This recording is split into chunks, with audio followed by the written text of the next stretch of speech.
You're listening to the Central Indiana Sports Report with your host, Greg Mengelt.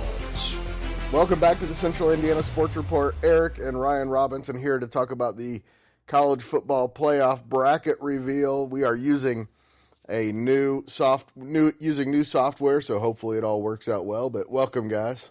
Hey, afternoon. Good to be here. Obviously, the first thing that we're going to talk about is IU and Notre Dame, but one of you take the lead here and tell us what you know. I'll go ahead and start off. I think they've got the 12 teams right. Not that my opinion means anything, but I actually had put out my seeding for today. They jumbled around a few things, but the only thing that I had tossed up in the air was what were they going to do with SMU and Alabama? Right. That was really the only bubble thing to even pay attention to. I like that they kept SMU in there because the committee had been talking, the whole time about how if you make the conference championship game, you wouldn't be punished if you lost. I was really interested to see what they would do because I really thought they were going to give Alabama the nod. I did too. ESPN did a good job of stretching it out and making it dramatic too. That being the last pick or the last reveal, if you want to say it that way. But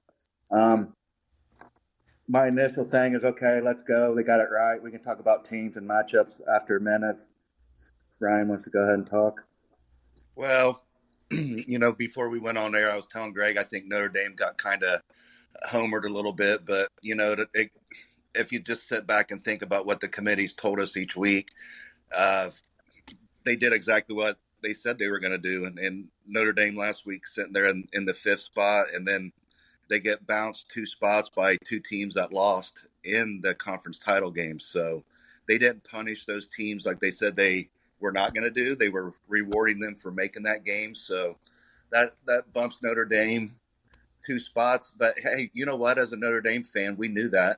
We're not part of a conference, so we're just sitting there not playing, watching everyone else play that last weekend of the season every year. So until we join a conference, this is going to be the outcome more than likely. So I'm still glad to be a part of it. I hate that we got IU. I just hate that we have IU. Yeah, me too. And the one big surprise, I was really upset that Texas went to number 5 instead of number 7. I had them and Georgia basically switching seeding. Texas is not. I mean, they've got a defense, but their offense is not good. It looked awful today. Yeah, they couldn't even score points, and then Georgia's starting quarterback goes out, and they can't even find a way to win the game. I mean, I thought Texas should have went to 7. I had Penn State staying at 5, and Notre Dame staying at number 6. I didn't think Notre Dame would get punished and drop down 1. All right, before we move on, let me go through the entire bracket, and then you guys can react as I go through, if you don't mind. So we'll just start the way the bracket looks to me. With the top of it, the first round, Clemson plays Texas. Clemson's the 12 seed. Texas is the 5. The winner plays Arizona State, the 4 seed. We're going to have Tennessee versus Ohio State. The 9 and 8 seeds, Ohio State's 8, Tennessee's 9. The winner plays Oregon, so that could be good. We could finally get our Ohio State-Oregon game, Eric. Yep. And then, the rematch. And then we have 6 seed Penn State versus 11 seed SMU, the winner playing the 3rd seed Boise State.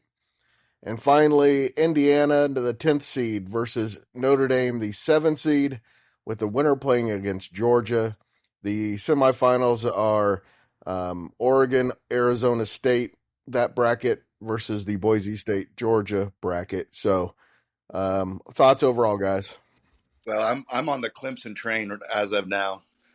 On that top half of the bracket, I think they can go into Texas. And after watching Texas play yesterday, I think Clemson has a real shot of going down there and winning that game. And then just breaking news here that just popped up on my TV: Purdue's hiring UNLV's Barry Odom. Yeah, I saw that too. Yeah, that was one of the ones that you thought for sure, Eric, was a possibility. Yeah, he was right there at the top.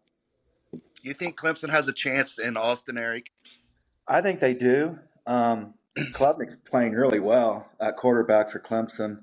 Their defense is just, I don't know, their defense is suspect for me. They're not going to be the favorite, but they may make it interesting. But I don't think they can go in there and win.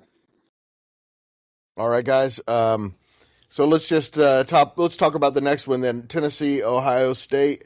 The winner going to Oregon. Do you just put Oregon in the semifinals there? I mean, I'd love to see that rematch, Ohio State and Oregon on a neutral site. We've been talking about that for a lot, but don't underestimate this Tennessee team. They're very explosive offensively, and Ohio State, they just seem, after that Michigan loss, they're kind of wounded a little bit, and I don't know how their confidence level compared to Tennessee's confidence level. I know the home field's always an advantage, and now we're playing home field playoff games, so I think that game could get really interesting, but I want Ohio State to win that because I want to see them play Oregon again. Yeah, I agree. I think Ohio State finds an ugly way to pull this out.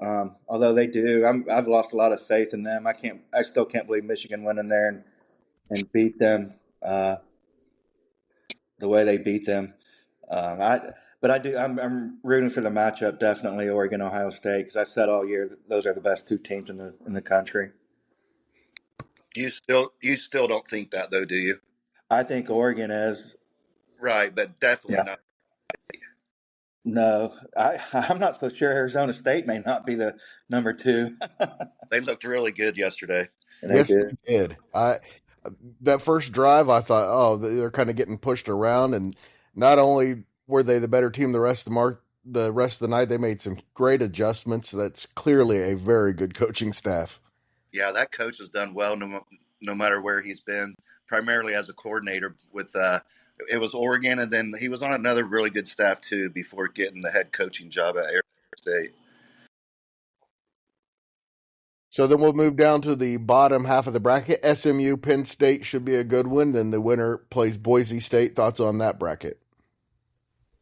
I think SMU goes in there and beats Penn State. I'm just not a Penn State believer, and they proved it again yesterday. So I think SMU goes in there and steals one, and then the game underneath that, Notre Dame and Indiana. I don't think Notre Dame loses that game. I think I hate it for the fans, but the Indiana fans are going to find out who the real Notre Dame fans are because they're not going to be rooting for the cute Indiana story. They're going to want to bury Indiana. So, and I'm one of them. So, go Irish. I think they win that game.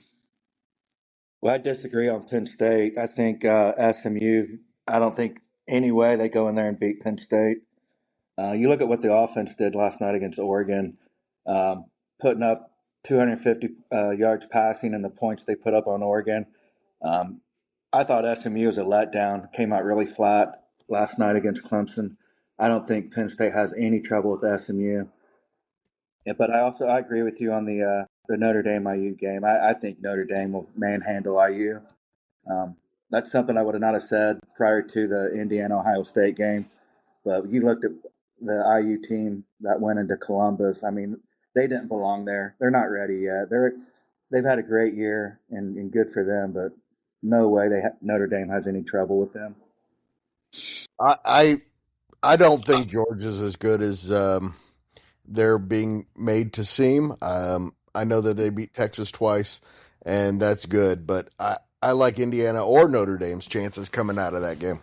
Yeah, I agree. I was looking at the bracket as well, and I keep going back to, the third year for Freeman. I like us at IU, and I like us over Georgia. Be right there in the finals. Notre Dame. Are they releasing game times at some point here? I hope. He said, yeah. They said they're going to put game times and all that coming up later. And hopefully Notre Dame's on the 21st.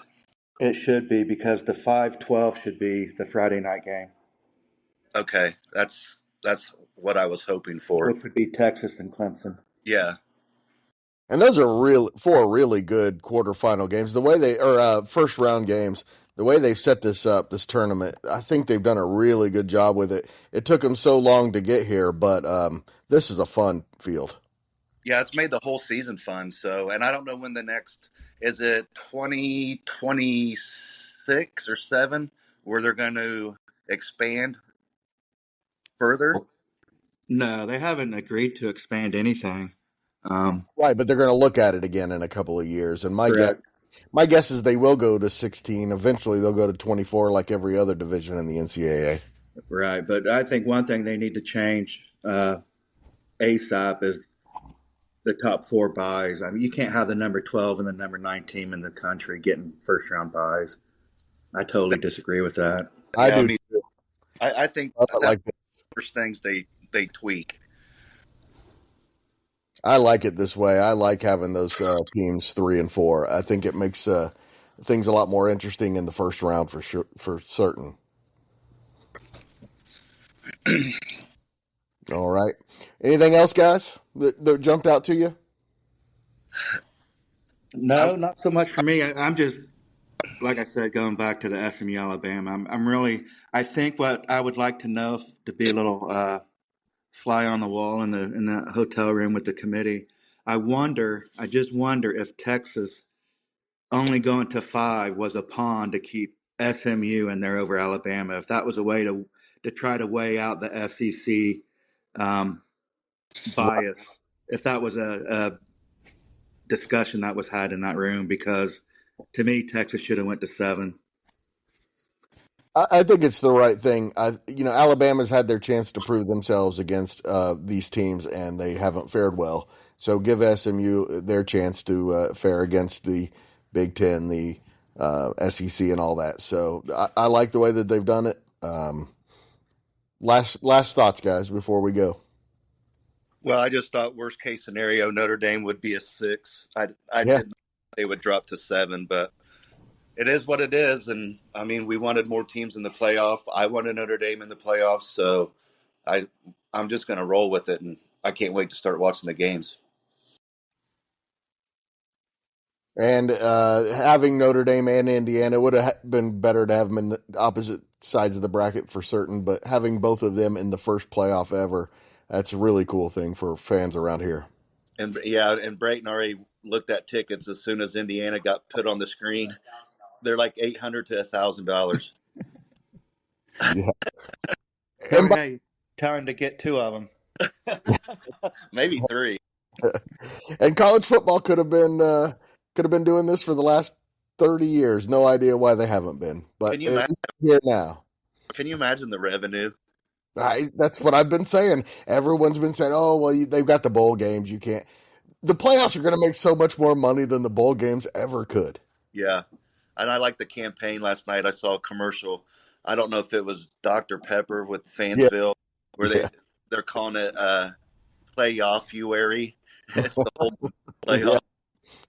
Yes. I was like, oh, that is going to be neat. We are going to have like 4 weeks of solid football playoffs.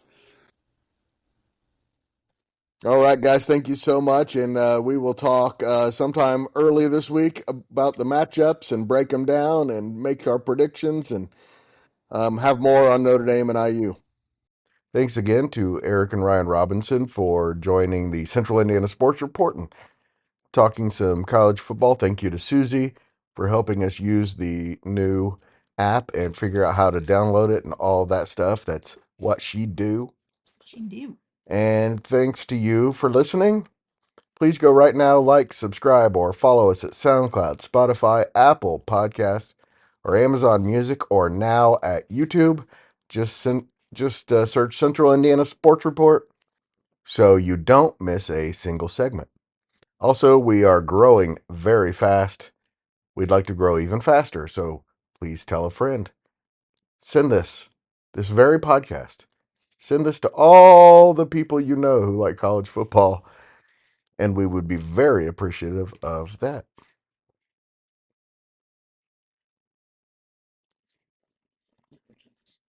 This very evening. Central Indiana Sports Report is a product of ITG Media. And I love Greg. Dolphins scored already.